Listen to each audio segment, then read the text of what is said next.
সাত সকালে জোড়া অগ্নিকাণ্ডের ঘটনা কলকাতা এবং হাওড়ায়। একদিকে তপসিয়ায় অ্যালুমিনিয়াম সামগ্রী তৈরির কারখানায় বিধ্বংসী আগুন, আর অন্যদিকে হাওড়ার বাগনান স্টেশনের কাছে সোনাপট্টিতে একটি দোকানে আগুন লেগে যায়। তপসিয়ায় অ্যালুমিনিয়াম সামগ্রী তৈরির যে কারখানা, সেখানে অগ্নিকাণ্ডের ঘটনা খবর পেয়ে এসে পৌঁছয় দমকলের 9টি ইঞ্জিন।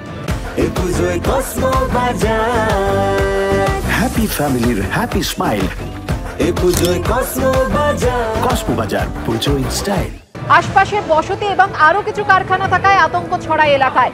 স্থানীয় সূত্রে খবর, তপসিয়ার 8 নম্বর অবিনাশ চৌধুরী লেনে এই কারখানায় অ্যালুমিনিয়ামের দরজা এবং জানলার ফ্রেম তৈরি হয়। এদিন সকাল 7:30 নাগাদ কারখানা থেকে গলগল করে কালো ধোঁয়া বেরোতে দেখেন স্থানীয় বাসিন্দারা। কিছুক্ষণের মধ্যে দাউ দাউ করে জ্বলতে শুরু করে গোটা কারখানা। একে ঘিঞ্চি এলাকা, তার উপর সরু রাস্তা, ফলে আগুনের উৎসস্থলে পৌঁছতে বেগ পেতে হয় দমকল কর্মীদের।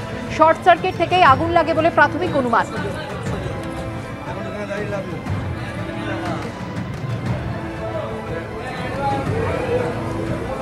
অন্যদিকে হাওড়ার বাগনান স্টেশনের কাছে সোনাপট্টিতে আগুন, ঘটনাস্থলে দমকলের 2টি ইঞ্জিন। সকালে বাগনান স্টেশন লাগোয়া সোনাপট্টির একটি দোকানে আগুন লেগে যায়। মুহূর্তের মধ্যে আগুন ছড়িয়ে পড়ে দোকান জুড়ে।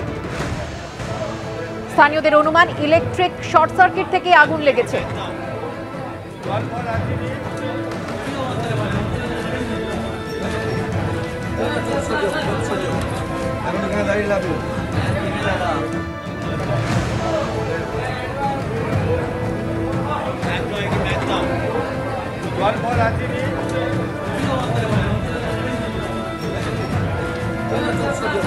তপসিয়ায় প্লাস্টিকের কারখানায় আগুন এখনো প্রায় 2.5 ঘন্টা হতে চললো, এখনো পর্যন্ত আগুন নিয়ন্ত্রণে আসেনি।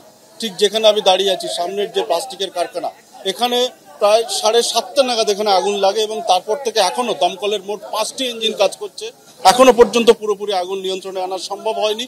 এর ভিতরে ঠিক কিসের কারখানা ছিল, এর ভিতরে বিভিন্ন যে কাঠামো, অ্যালুমিনিয়ামের যে কাঠামো, জানলা দরজার যে ফ্রেম, এই সমস্ত কিছু বানানো হতো এবং সেই জায়গাতে আচমকা 7:30 নাগাদ স্থানীয় বাসিন্দারা আগুন দেখতে পান।